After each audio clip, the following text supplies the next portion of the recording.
Bud Van Claveren. Dave Van Spybrook. David Johnson. Dick Van Zett. Dick Moeller. My name's Gary Madsen. Jennifer DeFow. Jerry Bainbridge. Joe Pollock. Marvell Porter. Roy Skinner. John Rose, better known as Wally. May 16th, 1976.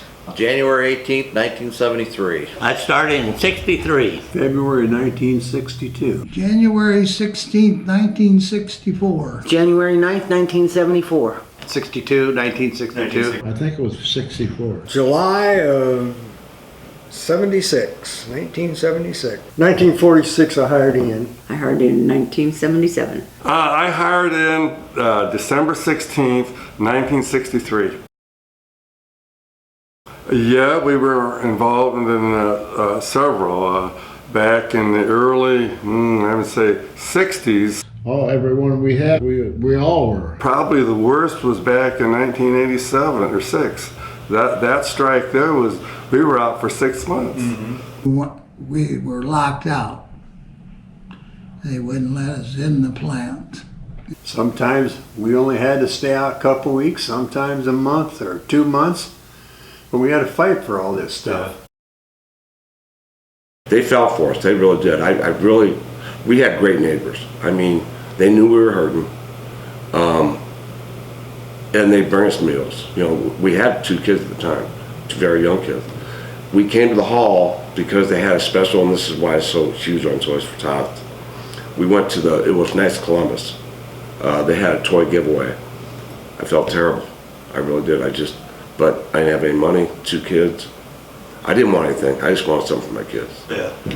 And they were able to provide our Christmas for 1 year. There used to be a couple taverns over there that catered to the workers and all that. They'd set up soup kitchens, and people would come in and donate all kinds of stuff. And you had to like soup, though, because it wasn't all good soup either. I went up in Fenton, Illinois. It's potato fields.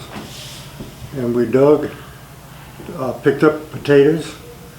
I worked up there for about a week. I picked up scrap, anything I could get my hands on to make a living, Learned how to mow yards and shovel snow, rake leaves. Sure. Do anything. I went and got some nice part-time jobs, didn't amount to anything, but every little bit helped. Done odd jobs wherever I could to keep going, and then eventually we got down where we had to go to the Salvation Army and get some stuff, and then spend the next day working for them. I mean, back and forth. But I worked $3 an hour jobs. It didn't matter. We had money coming in, but it was tough. Roofed a barn out in Cambridge. I did that roofing out there. And so I kept myself. It was only like $5 an hour, but it's still money. I got by. But I kept myself busy too. I didn't lay around. And I was surprised that John Deere locked us out for the reason they did. Yeah. I thought we knew they had just too much inventory. Yeah.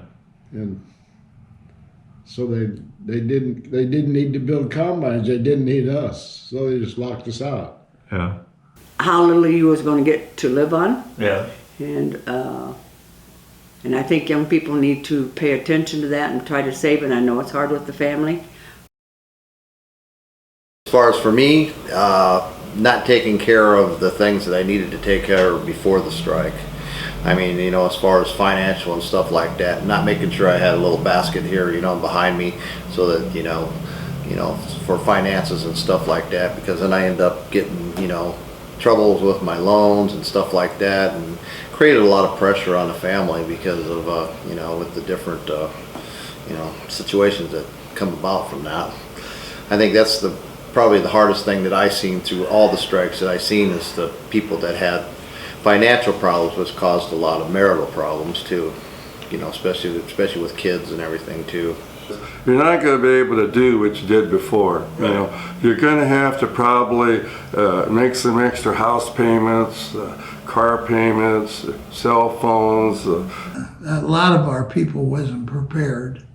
the money part, of course, you didn't have any wages, you just had strike benefits. And for some people with big families, that's pretty damn tough. Because you don't have the extra money to do extra things that you normally would as far as family functions, going out to eat, going to movies, or anything that you normally would do.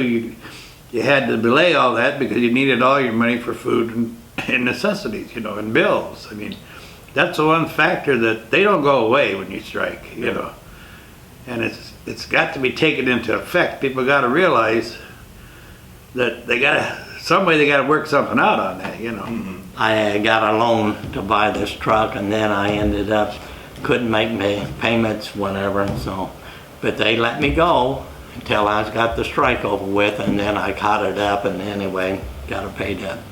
A lot of my friends, I've seen a lot of people lose their homes, and it got kind of bad. Were the banks willing to work, banks or credit unions willing to work with you? Sure, as long as you put your foot forward, and try to talk. Don't be afraid to talk to them. Make sure you go and talk to them, and let them know your situation. And I've yet to see where a bank institution wouldn't work with somebody if they were willing to try to take care of their situation. All you had to do then would call that particular company and say, I'm on strike, blah, blah, blah. They would let you, would forgive you for a while on that particular thing. But now it's different, so.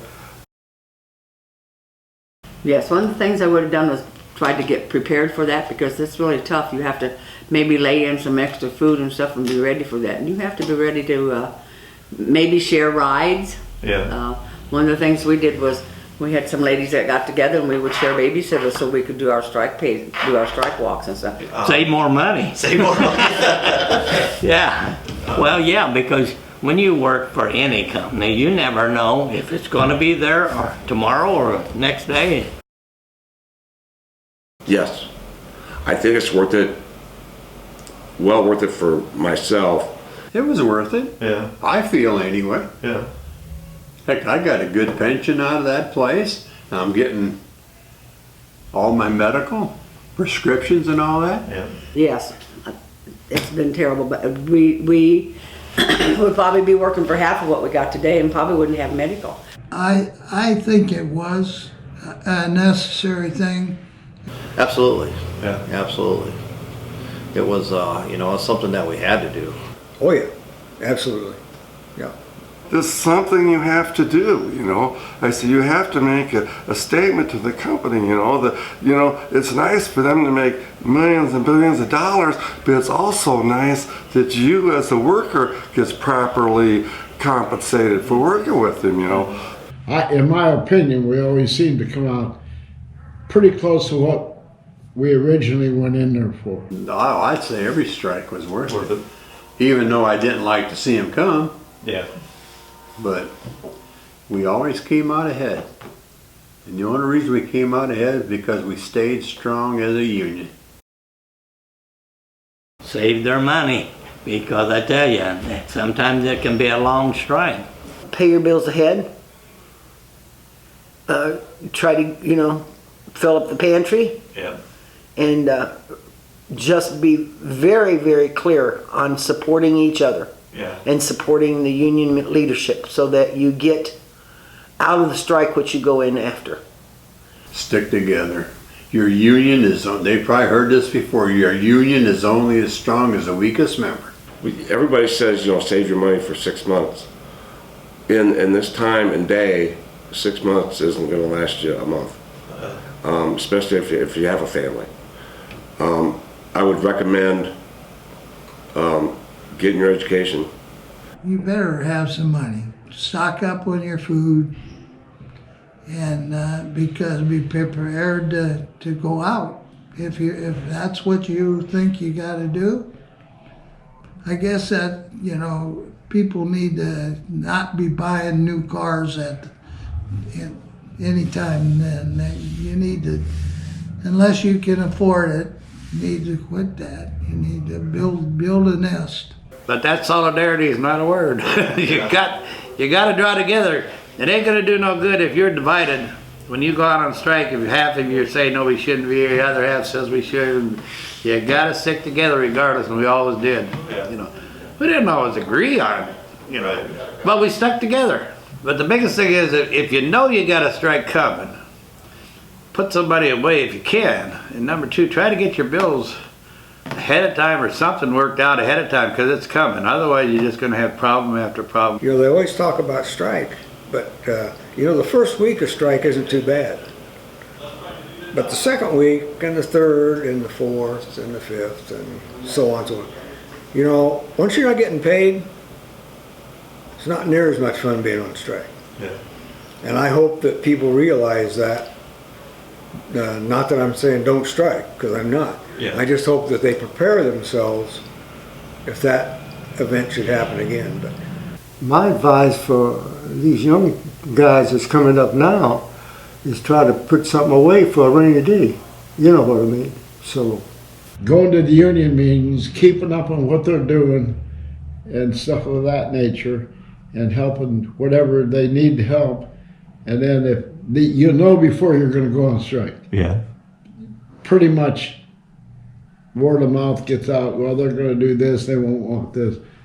Then save a little bit, because you're going to be just getting strike duty. Right. And that's not much.